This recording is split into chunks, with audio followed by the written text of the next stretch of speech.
Gandang araw po sa Ma'am Matet Mindo. Ma'am Matet Mindo, ito na po yung order niyo pong sewing machine. Ito po yung pa-freebies natin, yung power cord niya, at saka yung transformer na inverter converter ng ating sewing machine. So ma'am, ganito po ma'am yung pag-set up natin sa ating wiring diagram sa ating sewing machine po ma'am. At huwag niyo po kakalimutan mag-subscribe ma'am sa ating YouTube channel sa Mato Sewing Machine, sa Facebook sa mga concern nyo po sa sewing machine natin, sa Mato Sewing Machine Vlog, at meron po akong ilalagay na sticker ma'am para any concern madali nyo po ako ma-contact para kayo po ay maturuan namin at ma-guide namin po ma'am Matet Mindo. So ito po siya ma'am, ilalagay ko po dito sa mga gamit at accessories ng ating sewing machine. Ayan. Okay, so ito po takip nito at dito po tayo maglalagay ng sinulid po ma'am. Ayan, okay. Then gagawin po natin ma'am, tayo po ay magsi-set up ng sewing machine. So ito po yung wire ng ating sewing machine at dito natin isasaksak. At ito namang wire natin na kulay white, ito isasaksak natin sa regular outlet natin ma'am. Okay, ma'am Matet. Ayan. Sumunod naman po dyan, ito pong pangalawang wire natin, ito po siya ma'am, magkadugtong po ito. So isasaksak natin dito sa gilid po ma'am. Ito na po siya ma'am. Okay. Then, etong white ay isasak natin sa regular outlet natin ma'am. So ayan po ma'am. So ito po yung sinulid natin ma'am at ilalagay na muna natin dyan. Then, ipapakita muna natin sa inyo yung ating bobbing kung paano po siya ma'am tatanggalin ma'am. Okay, so unang-una po ma'am, ito po siya ma'am. Ayan. At tanggalin muna natin yung tela natin ma'am. Okay. So ito po yung bobbing natin ma'am. Ayan. So ito po siya ma'am. Ang nilagay po doon is yung fiber plastic para hindi na po siya kinakalawang po ma'am. At kung meron po kayong naitabi na mga ganito sa makaluma na singer, pwede rin po natin ma'am gamitin ma'am. So ilalagay po natin yan ma'am at ilalagay natin dito. Okay, ulitin ko po ma'am Matet. Ayan. Okay, lalagay ko po dito at isasabit ko po dito. Ito pong sewing machine natin ay talagang panahi. Okay?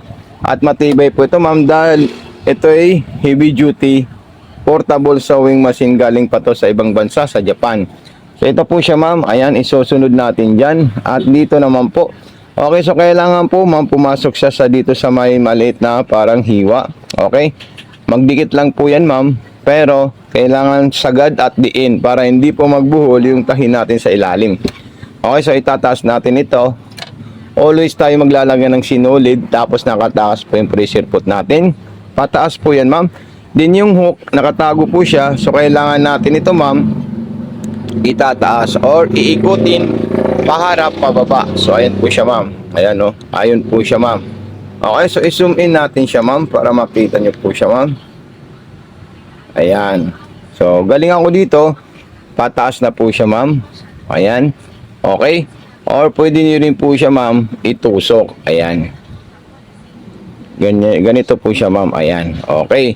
Then, dire-diretso na po tayo dito, ma'am. Matet. Ayan. Then, straight line butas ng karayom papunta sa likod. Ayan. So, ganito po siya, ma'am, pag tayo po ay magtutusok ng sinulid sa butas ng karayom. Ayan. Ipapasok natin doon. Ayun, okay. Ngayon na ipasok natin siya, anong sunod na gagawin natin? Kasi yung sinulid nandito sa ilalim po, ma'am. Ang sunod na gagawin po natin, ma'am, tayo po ay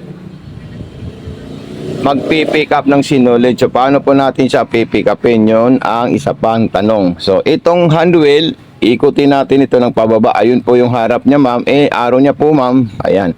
Makikita niyo po, yung dalawang sinulid, yung sa karayom at saka yung sa bobbing, magsasama po yan. Ayun po silang dalawa. Okay? Kita nyo po siya, pag nagsama sila, so ayun po sila, then hihilayin na po ito ma'am. Ayun silang dalawa. Then kukunin nyo lang po at ipapasok nyo po sa likod. Ganyan lang po siya ma'am. At oy, i-ano nyo po ma'am. Okay? So yan, perfect na po yan ma'am. At magte-testing po tayo ng mga stitches design. Halimbawa, ang gusto natin is straight line. So marami pong straight line yan sa 2, 3, 4. So yung pang-apat, yun po yung para sa mga maong na design ng straight. Ayan po siya ma'am. Okay. Ngayon, kung gusto niyo po atras, ito po siya, ma'am. Okay, long press lang po siya, ma'am.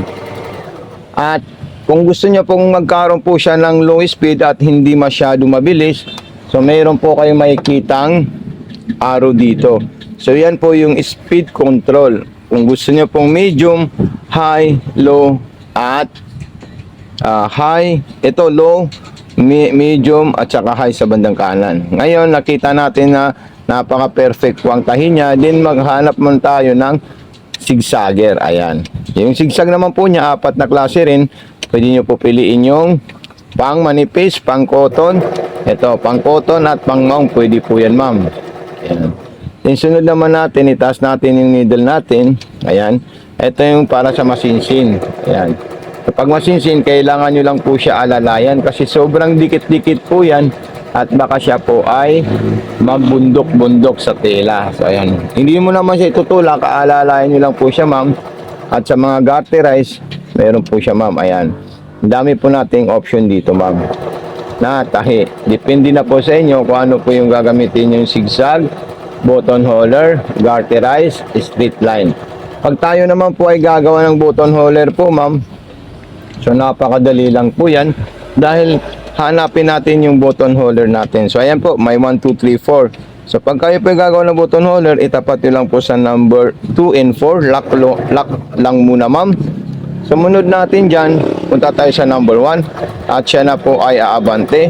Then pagkatapos naman po nyan, pupunta po tayo sa number 2. Babalik po tayo sa number 2, ma'am. Ayan. Then pupunta po tayo sa number 3.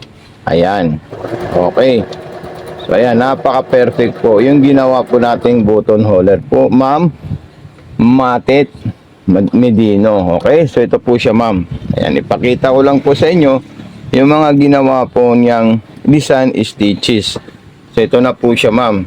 Napakaganda at napaka-perfect po, ma'am. So hindi ko na po tatanggalin, ma'am, yung ating sinulid sa itaas para mayroon po kayong guide sa paglalagay ng sinulid po, ma'am. Okay, so maraming salamat sa iyo, ma'am Matet Medino, sa pagtitiwala sa ating store. Huwag niyo po kalimutan mag-unbox, then i-share niyo po sa ating TikTok at kung maaari po, paki-mention po yung pangalan ni Mang Mato o si Boss Mato. Ayan. Okay, o si Sir Mato. Ayan.